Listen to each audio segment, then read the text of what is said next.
Well, Barrett, thanks for joining us, man. Oh man, thanks for having me. I My appreciate it. pleasure. My pleasure. So you are actually on your tugboat right now. Correct. Yeah, I'm a licensed tugboat captain, but I run it as a mate where I'm at right now, which is like the guy who drives opposite of the captain. So the captain will take the day shift typically, and I'll take the night shift. So yeah. Okay. So I mean, like, how long are you guys like offshore at a time? Uh, well, I'm not the kind of tug that pushes barges. We're the ones that we hook up to ships and we push them into dock and pull them out dock and help them get underway. But Okay. we typically either work a 7 and 7 or a 14 and 14 schedule. I work a 14 and 14. Okay. So I've always heard that that profession pays pretty well. Is that true? yeah, I think we do pretty good. I think a lot of guy. I used to work offshore for a while. Uh, Hmm. I jumped over here for a little bit more of the stability aspect of it. It's technically we do oil and gas work, but we're more along the line of the shipping industry. Uh-huh. So as long as there's a ship bringing goods in, and as long as there's a ship exporting goods out, they're going to need a tugboat to help it get on and off the dock. Okay. Fascinating. So yeah, Yeah. Is it stressful? it can be, yeah, sometimes. I mean, Yeah. depending on conditions and stuff like that, but yeah, you know. Mm. But once you kind of get it under your belt or get going with it, it's all pretty much repetition, Mm. And driving so, and stuff like that. So where are you based out of?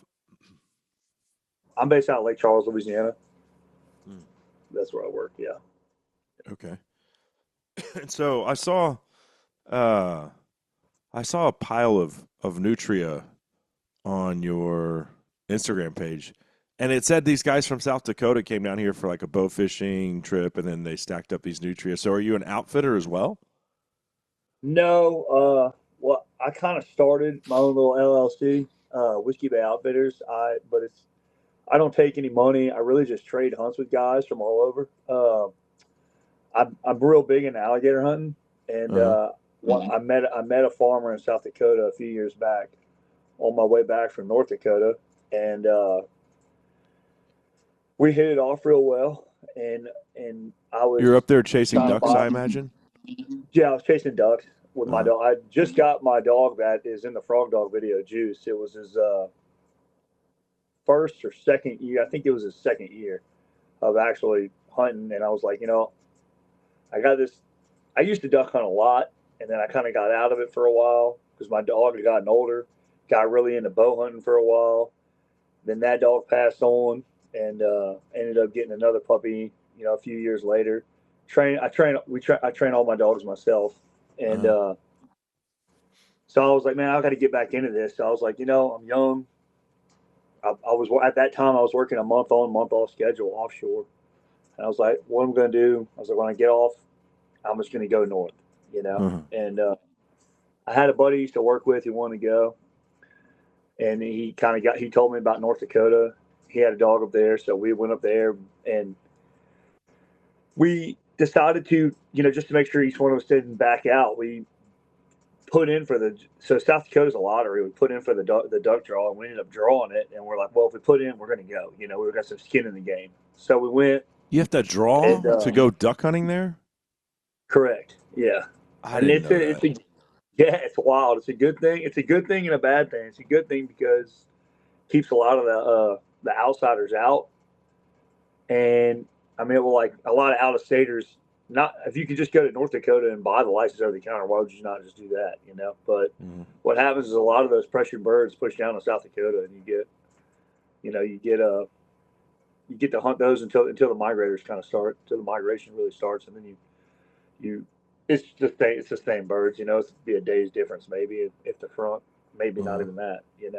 Is pushing. But anyhow, I was on my way back from North Dakota, and I had some time to kill, and I had a buddy that lived out of Aberdeen, and so uh, he ended up hooking me up with this farmer, and he was like, "Man, do you ever hunt alligators?" I was like, "Yeah, we actually." So my family is the seventh owner in about 5,600 acres in the Chapala Hmm. Basin, and we get so many gator tags.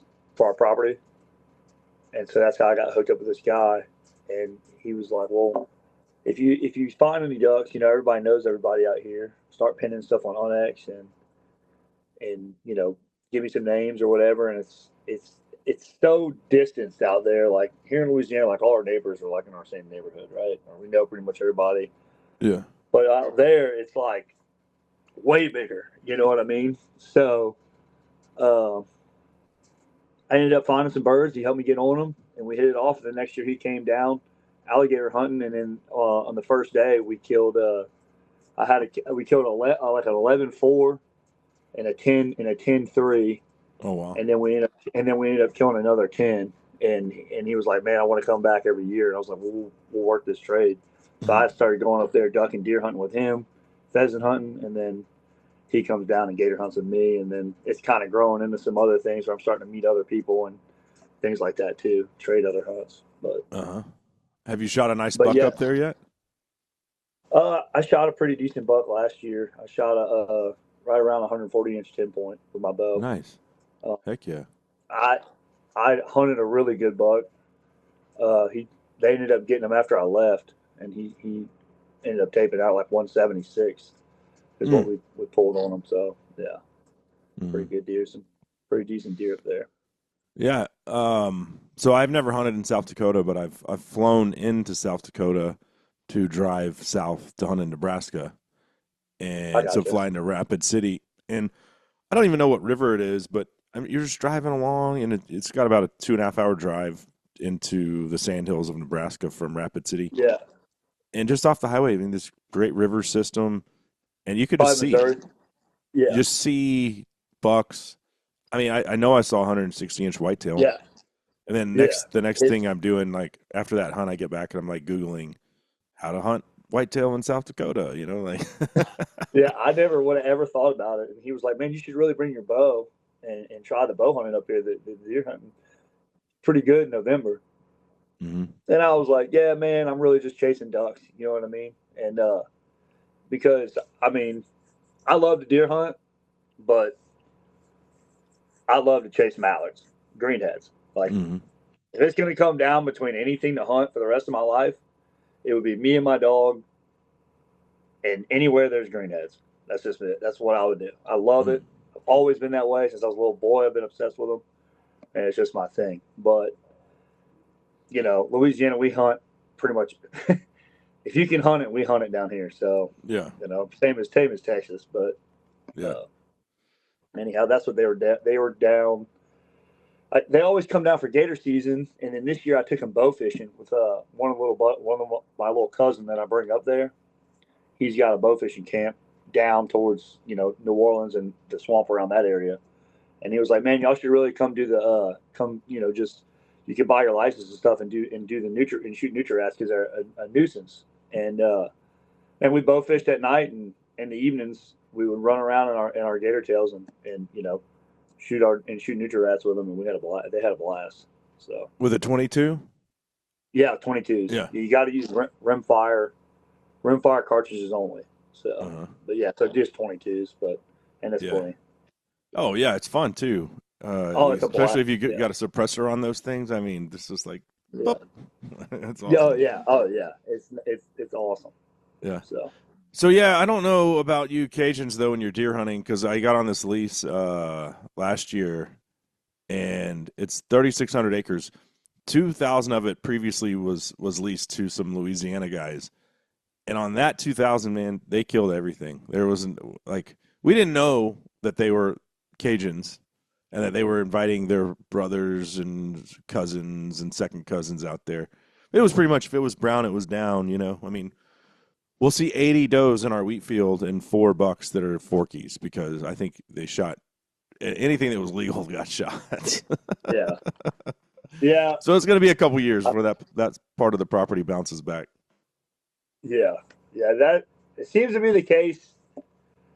Uh, like with all the travel hunting that I do, and I'm as proud as I am to be from Louisiana. Like I know how most of a lot of people from here are.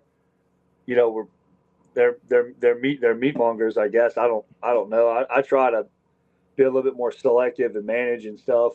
wherever we lease or wherever I'm hunting, I'm out there to try to kill the most mature thing that I can. Right. If I'm hunting big game, deer, ducks, I always try to leave the land better than what I if I ever see trash or anything like that, I'm always the kind of guy that's like go out of my way to pick up that wrapper or that Mm-hmm. shell somebody else left or whatever. Yeah, But leave it better than you found it. I feel always, but Mm-hmm.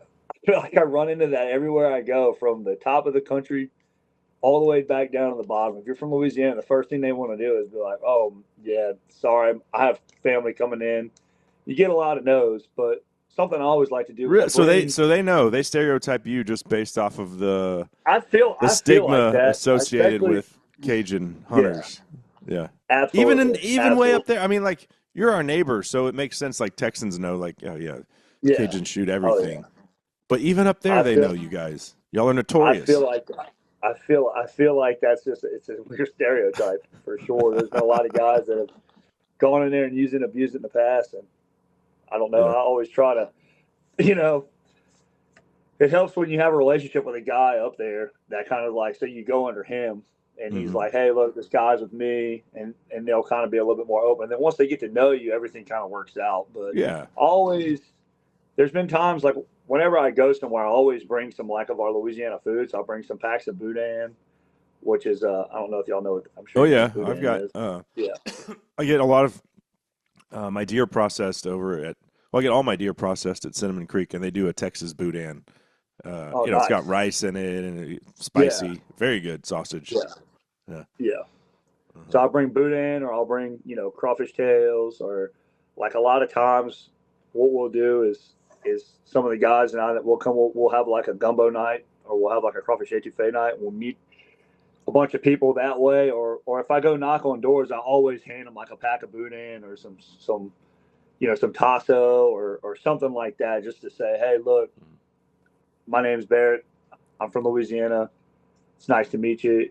You know, Yeah. if we do get permission, great. If we don't, here's a little something to remember me by. And quite a few times it's worked out where those people have actually reached out to the farmer that I was staying with and been like, hey, is that guy still in town? My cousin's actually canceled or whatever. He can come, hunt these ducks or hunt these geese or whatever. Yeah. It's worked out sometimes, and I don't know. Yeah. So I Very try to do cool. stuff like that. Yeah. So your favorite thing to hunt is mallards. What Yes. about fishing? I like to fish. I love to fish. More of a hunter than a fisher, Yeah. but like right now, the trout bite's pretty on. The speckled trout bite's pretty hot in Louisiana. Yeah. So I'm like, I got a buddy who stays on them pretty good, and I'm chomping at the bit to get off and go jump in his boat and get ready to Here, I'll roll with see. that. So Let's see if you can see this guy. Uh, uh I don't know if that's if a you can. trout, that's a giant trout. Well, the bottom one's a snook, and then the one on top Nice. is a trout. Yeah. But Hell yeah. that trout is 29 and 3/4, and That's a stud. yeah. But if anyone asks, it's 30, right? That's the magic. Yeah. Yeah. Yeah. but That's right. but my buddy, he won't let me live it down. He's like, nope, not 30, 29 3/4. I was like, well, you should. I said, well, you should come measure the mount then, because I think the mount might be a little bigger than the actual fish Yeah. was. Yeah, That's awesome. yeah. Where'd you catch Caught him? that one Around in Baffin? caught that one. I caught that one in Corpus Christi Bay, of all places. Very, very weird. I mean, Yeah, not that I they don't grew up. have big trout, but they don't like per capita have. You're not going there to catch a 30-incher generally. Yeah. Yeah. I grew up in Mandeville, Louisiana, fishing Lake Pontchartrain, pretty much crabbing it, shrimping it, all that stuff my whole life. And I mean, when I was in high school, I can remember like everybody, like in Louisiana out there, everybody had like a little John boat or something, right? But everybody's dad had a boat or something. So in Mm-hmm. high school, we're always like, all right, who's catching the bait? Because we would have like a little test net. We used to grab like you could, like Mm-hmm. recreational drag with a test net and test, and we would catch our own live bait, and then we'd go pull up under the causeway, and we used to wear them out. But the water systems in Louisiana have kind of changed a lot. They dammed off the Mr. Go and with different storms, and then opened the Bonnie Carey spillway for a few years. It's making a comeback, but it's not like it used to be out there. But Mm-hmm. it used to, I mean, the springtime was like trout time. My whole childhood growing up. Uh-huh. I can remember I quit playing travel baseball because I wanted to go catch speckled trout. Really? It Yeah, it cut into it. I played 1 year and it cut into too much of it. So I was like, they were like, "You want to stay doing this?" And I was like, "Well, I'd really like to go back to just playing rec ball, so that way I could catch the end of the trout bite." And my Yeah. parents were like, "All right, if that's what you want to do." Yeah. So yeah. So I'm assuming you've caught one over 30 then? Uh, I caught. I've never measured length, but I caught two that were 6.5 in my Okay. time. That was the Yeah. biggest I've ever caught. Um, Nice. but yeah, kind of like 8 pounds is my number. If I ever catch one 8, I'm definitely mounting it. Yeah. Or Um, whatever. do you wade fish too? Huh? Not much. No, not really. Okay. I don't know if that's a Texas thing or if No. I think you can out on the Chandelier Islands. I know a lot of uh, guys go out there and do that, but in Lake Pontchartrain, I'm sure some people do it, but not really much water clarity. Uh, okay. I don't think that. I don't. I mean, I'm sure you could, but most of the times you're launching at a launch, taking your boat out to wherever you're going. Yeah. So Yeah. We like wade fishing the flats well, I mean primarily for trout and redfish and stuff, but um so how I saw you though, or came across you was I saw a video of this black lab tearing ass out of a boat after yeah, bullfrogs at night. yep, Oh, this is your duck hunting buddy. correct. That's Juice. Uh, Uh-huh. he's like my partner in crime. If I'm off the boat, 9 times out of 10, he's in the truck with me. You know. Uh-huh. Uh, So how did you come up with the idea that this was even, plausible? so, in that property I mentioned earlier, one of the other seventh owners is they're family friends, but we just all the older guys call them my uncles. They're all my dad's college buddies, Uh-huh. and my uncle's college buddies. Well, the camp next to us is a guy named Mike Prabo. They're crawfish farmers out of Branch, Louisiana, and back in the day, he had two yellow labs. One was a really good duck dog, and it had a son, which just naturally would always bring frogs in the shop. Well, one day they were going to go frogging, and I think one of his brothers was like, "Hey, let's bring Jack," and the dog's name was Jack. He's like, "Let's bring Jack and see what he does." So they brought him, and they put the light on the frog, and he'd go grab it and bring it back. And they were like, "Dang, this is nuts." So they would go to the next one, they put a light on that one, and he'd go grab it and come back. And he was like, man, he was always just bringing frogs during the daytime in the shop. And I'm like, man, get that frog. He'd play with them till they're dead and get them out of there Mm-hmm. or whatever. So they brought him, and he started working with them a little bit on it. And I think he went viral way back in the late '90s, early 2000s with that dog, or mid '90s with that dog. And I think it made it all the way to like Good Morning America. Uh-huh. Anyhow, well his grandsons, I call my nephews, and they came duck hunting with me a year or two ago, and they worked with Juice, and they seen how he was, and this that the next thing, and he ended up getting a puppy off of one of Juice's relatives, and I'm always like love the dog training stuff, so he'll shoot me texts, here and there on, hey, how should I do this, or what about this, and I'll get together with him and a couple of other little buddies, a couple of times or here and there, and show them some pointers on like stuff that I'll do or things that I would try with their Uh-huh. dogs as far as like force fetch goes and stuff like that, things that I learned. And I was on the boat last June, so frog season's about to open up back in June, and he messaged me. His dog's name is Rip, and he was like, man, we smoked him last time. I was like, man, did you let Rip try to get in? He was like, I didn't even think of that.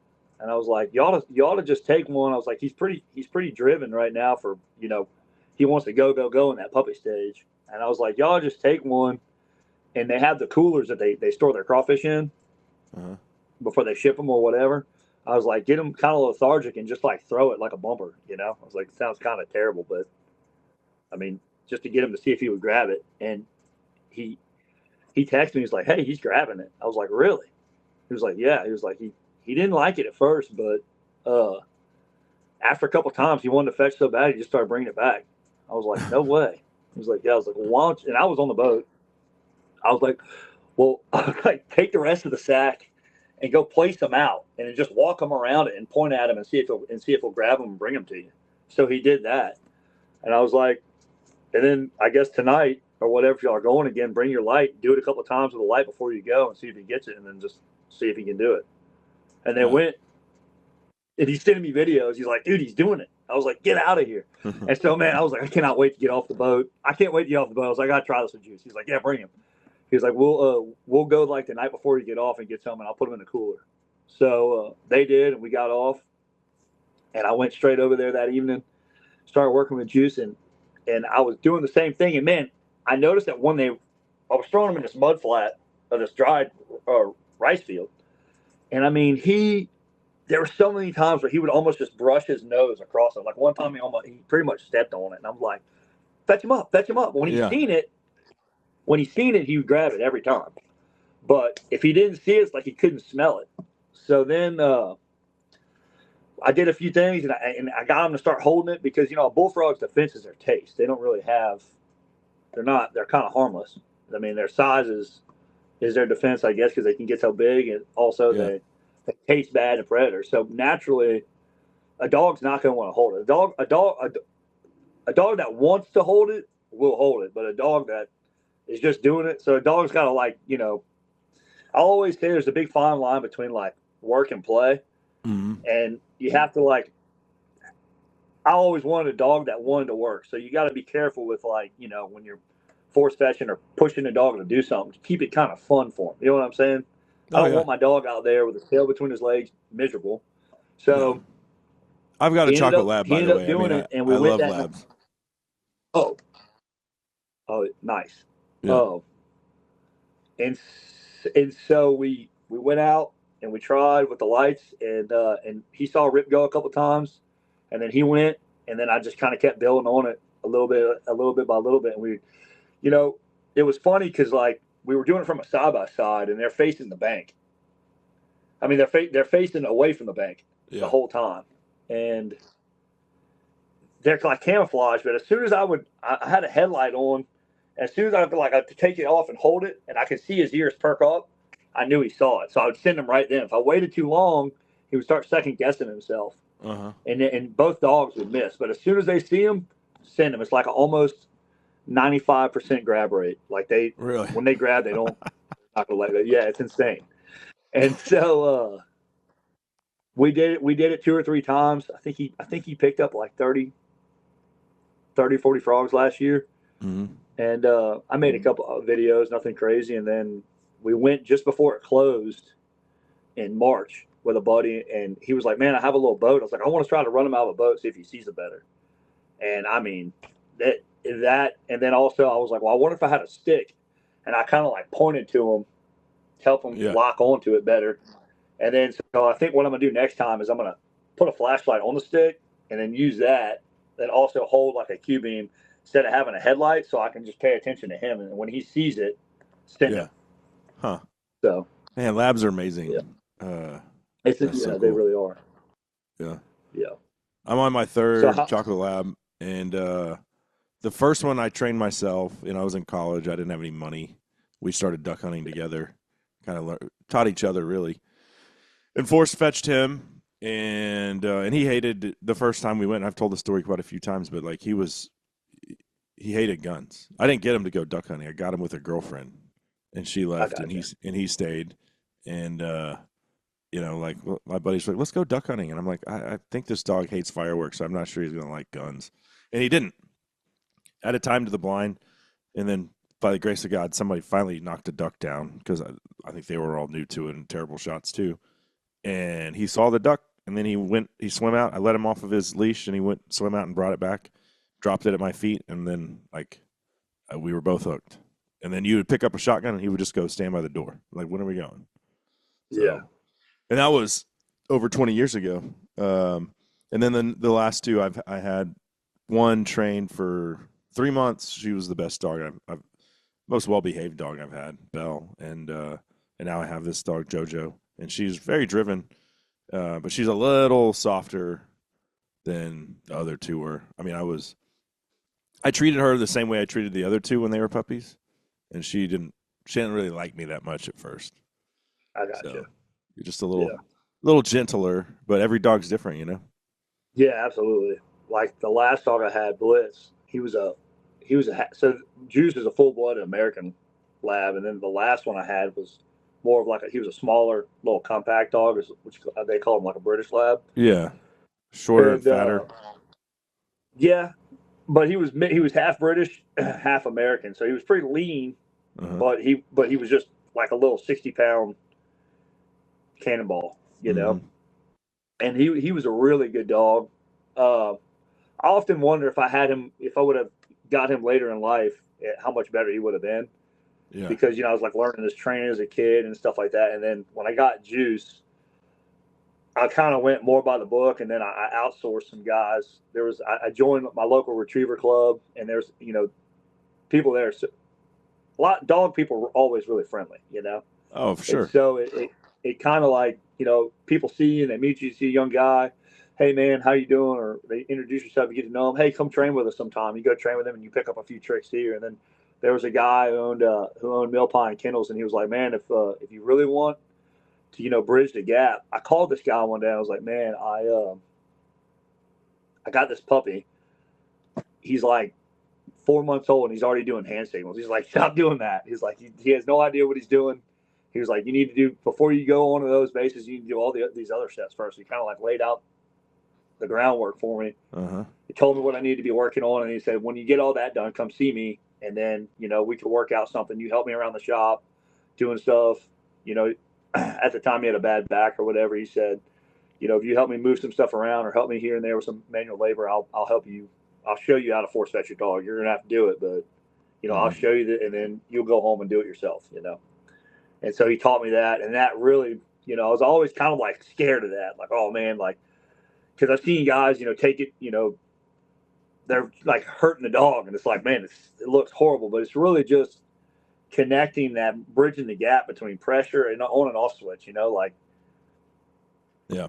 bridging the gap between work and play. This is not playtime. Now it's time to work, and Mm-hmm. it's teaching the dog about it, and you only need to give as much pressure to a dog as it needs. Like, once it feels what you're telling it, then you let off, and it says, okay, well, if I grab this, then I don't feel pressure here. And it's not designed to hurt the dog at all. It's just designed to Yeah. make it a little bit uncomfortable. Yeah.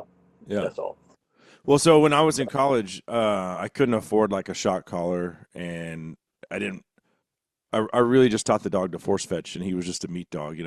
I let him Yeah. off, and then he just went and did his own thing. And I learned not to really correct him because there were so many times where he brought back a duck that I didn't even know somebody shot. And I'm yelling at him like, "Get over, Maverick! Get over here!" Then I learned like, no, he's gonna come back with something. So, but then I say, go I'm ahead. sorry. Go ahead. No, go I ahead. say, I say every year, my dog's biggest problem is me. He's the kind of dog that makes you look good. He's just, Yeah.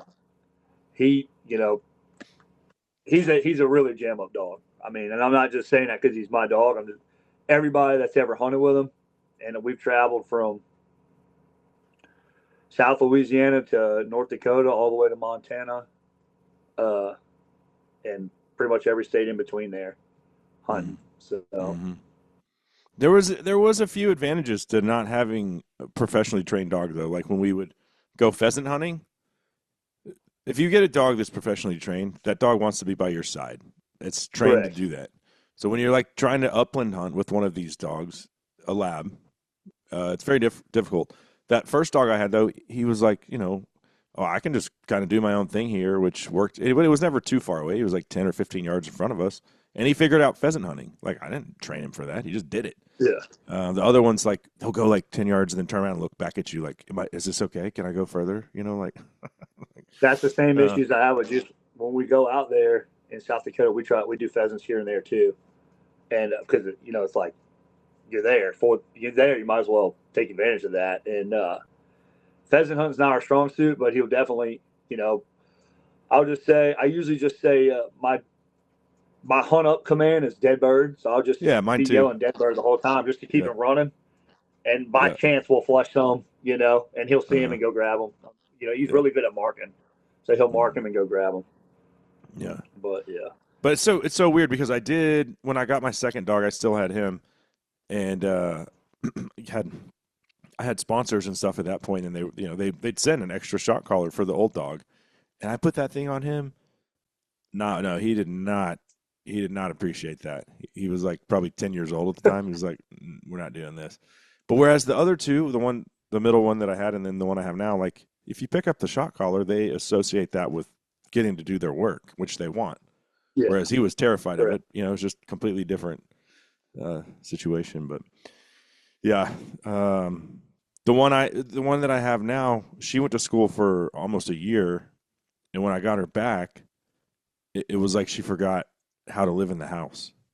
And you send her off at like 6 months. I mean, we didn't have her that long, but maybe 7 months, 8 months. I don't remember. But she was gone for 11 months and came back. And you have to think, and I was trying to be understanding because the dog's been in a kennel for 11 months, right?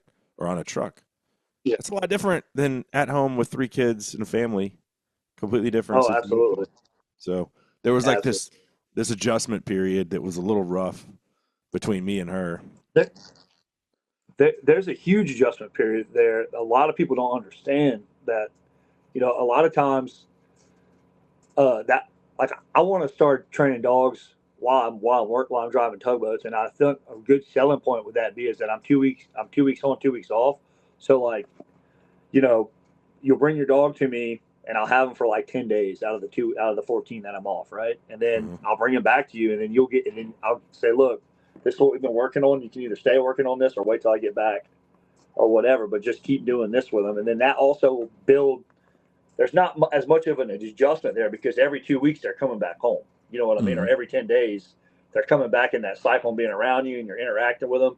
And if you're too busy with your wife and your kids or your job or whatever you got going on, then that's understandable too. But you know, at least it's not. It's kind of breaking it up. You know what I Yep. mean? I don't know if that would work, but I feel like it would. Mhm. I think about it often. I So think she came home twice for like a long weekend over that 11 months. So we didn't see her much at all. Um, so yeah, it was like a a shock to her system to be like back in the house. But she's turned into a good hunting dog. And I mean, I'll be honest with you, dude. I don't know if you do a lot of dove hunting, but I love dove hunting. It's like really what fires off hunting season for us, September 1st. And if I didn't have a dog, I don't think I would enjoy dove hunting or duck hunting yeah. to the degree that I do. It just doesn't bring me the same level of satisfaction or joy. Like I just love watching the dog do what the dog was bred to do. And that's what makes Saying me happy. that's a 90% of it for me is being able to watch my dog work. It's not really greenheads are my thing, but Hmm. man, the main thing I'm doing it for is my dog. I don't care what we're shooting. Yeah. If I can work my dog doing something, I'd much rather be doing that. That's what I that's what I love. It just so happens that duck hunting and that falls hand in hand. But then you got geese. Shoot, if I wasn't so worried about the alligators, I'd use them to go pick up the nutria rats. But I'm Yeah. not. I don't want one of those grabbing my dog and having to deal and messing him up. I'm too like Yeah. No. uh Of course. helicopter. I'm too helicopter parent over stuff like that. So And you should be. You uh, should be. yeah, Um, yeah. Uh, I don't know. I'll never have another breed. I don't think other than a lab. For yeah, me same. personally, um, if I had if I had access to really good upland hunting, I might get some kind of pointer to go along with the lab. Yes, But sir. that's just you gotta. It's such a commitment. Like we have some quail on our West Texas lease, but this is the first time I've ever had a huntable number of quail. Uh, but generally speaking, that's a different breed, and a lot of those dogs don't do well in the house. The pointers, GSPs, yeah, they can be all right in the house, but they're even those dogs, dude. And I love GSPs, but they are like they need exercise. They need to be outside every single day. And I'm not gonna pretend like my dog goes gets walked every day, or we train every day. We don't. I've got 3 kids, and they're all going different directions and everything. So life gets in Yeah, the way. I have a little one. We have a little one now, and definitely understand that because Hmm. it's I come home, you got 3 things: take care of her, whatever we're doing with her, train the dog, work out, and it falls in that, and it falls in importance in that order. Yeah. Obviously my kid comes first before anything. Then if I have any extra time in the day, then I'll try to get him in the pond. I'll try to give him a local neighborhood pond just to get some reps in, keep him exercised. And then after that, if I have time after cooking dinner or whatever, when I'm home, and then I'll try to go work out or whatever. But it's it's so crazy as you get older. Everything changes. So it's like I don't know if I'll ever have another dog as good as the one as I have now because life has changed so much from my 20s into my mid 30s. I'm 35, Hmm. so it's just like Yeah. yeah, I understand where the time like you don't have enough time. You just don't have enough time in the day sometimes. Oh no, no. But I mean, it's like riding a bike for a dog. Once they reach a certain point and a certain age, like they're not forgetting. Yeah, I correct. promise you, I will. I have not worked her since duck season ended, and we're in May, Yeah, and I probably won't. I'm not saying she's not exercising. We're taking her for walks, runs, whatever. Um, but like a dedicated like training session probably won't happen again until August. I'm not even gonna lie, and it'll yeah, be fine. We're not trying to go win a master hunter title. We're just like, correct. can you mark the birds? That's really all I need you to do. Um, Yeah, yeah, yeah. So it's funny. There's three. I have three things to live by. Like my code is for a successful day, and it probably should be 4. Like read your Bible would be a good one to add in there, or pray, yeah, right? But it's go hunting, work out. You could throw fishing in there, hunting or fishing. Do something in the outdoors. If you yeah, like shed hunting, which I think is kind of gay, but some people like that. That counts. yeah, Uh, yeah, and then have sex with your wife. Those are like the 3 yeah, things. If you do yeah, one of those things, that's a good day. If you get one yeah. in, if you do 2, that's great. If you manage to do the hat trick, man, woo, that's the best day there is. Yeah, correct. That's awesome. That's awesome. You're not lying. You're not lying. Yeah. Absolutely. Yeah. Um, yeah. Well, very cool, man. So, what's your Instagram? Folks want to follow along in you and Juice's adventures because it's not just like we said, it's not just the frog stuff, which I thought was so cool because I never seen that. That was just different. But Yeah. I mean, you're chasing ducks in the Dakotas and doing all these other things Yeah. as well The as gator far as the gator season gets pretty wild. I usually put a lot on my story for gator season because it can get kind of hairy, uh, and well, our gator laws are kind of starting to change right now. They're trying to make it, or they're passing recreational gator tags for the state of Louisiana, where I think residents are going to be able to get. They're going to allot like 10,000 tags mm, or something. So each you'll put in for a lottery, and if you 10,000 tags are going to go up for each person whoever draws or yeah, wins the lottery would get 2 tags uh-huh. because I think there's an estimated like they estimated like 3 million alligators between Lake Charles and New Orleans, south of I-10, is what they're Huh. saying. The survey says so. Yeah. Kind of crazy, but yeah, Yeah, the so we gator don't stuff. like as residents in Texas, we don't get a gator tag, and we certainly don't have 10,000 that they distribute through our draw system. There's a few. I mean, there's a lot. You can draw a gator tag. I know plenty of people that have, but it isn't Yeah, 10,000. But they do estimate that there are more alligators in Texas right now than at any point in basically since white people came to America. yeah, yeah, So our populations are growing for sure.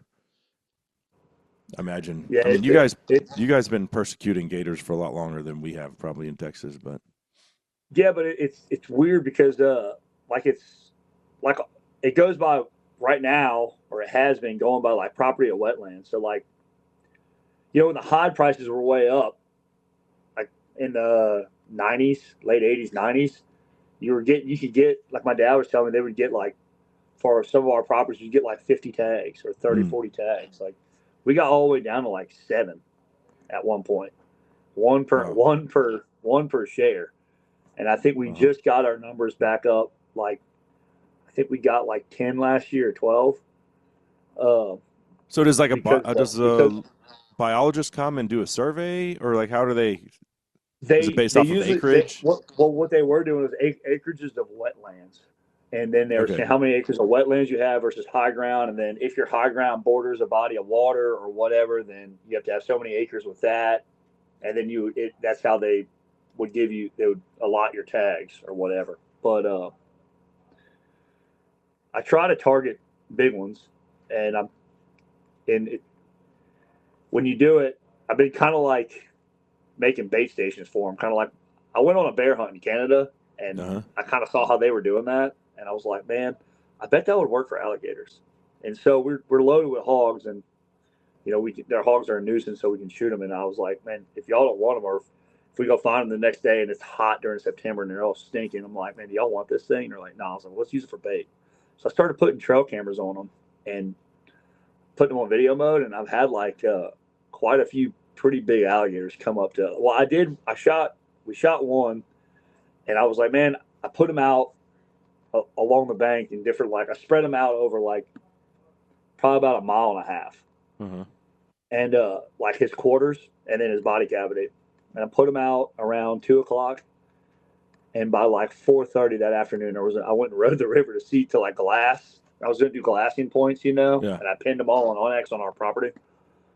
And there was not a single trace of that freaking thing left. And I was like, it was like, it was like two pigs that were probably like 150-pound pigs. Yeah. I was like, man, this is insane.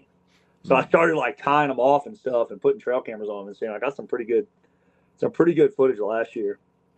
And so what I'll do is kind of hunt them like deer in a sense a little bit. Watch my cameras, and then I'll be like, man, this is pretty good one. We should go after him. And then So not I a hook and usually line. will. You're just shooting them. Well, I usually will try to gaff them first, throw a Okay. line and gaff them first, With like a and then grappling hook. correct and Yeah. drag them. Uh-huh. But sometimes the line pops and stuff like that too. And it can like I had one that was I had hooked and the line popped and I wasn't thinking and I just jumped in and swam down and grabbed him and drug him out. It's pretty dumb, but anyway, yeah. His head was like so he had half his tail bit off, and his head was from the center of his eyes to the tip of his snout was like 13 and a half inches. Oh So if he wow. had his tail, assuming they say from tip of snout to center to in between their eyes, however many inches is about however many feet they should be. Mm-hmm. So he probably would have been at least 12 plus, Yeah. I would say. But Uh, anyhow, yeah. that was pretty dumb. Uh, I'll never do that. I'll never do that again. Mm-hmm. I have extra lines, and I make sure I'll be in a clear frame of mind before I Yeah. do that again. But anyway, Mm-hmm. didn't want to lose him. So Right on. Well, man, I appreciate it, Barrett. What's your social media? Your oh Instagram? yeah, it's just B Fritscher on Instagram. It's my first initial, my first name, and then my last name, and that's it. So Awesome. Well, good stuff, man. I appreciate it. Thanks for the time today, and hope you have a good frogging season coming up here in June. thanks, man. I appreciate it. Stay in All touch. right. Take care. All right, man. Thank you.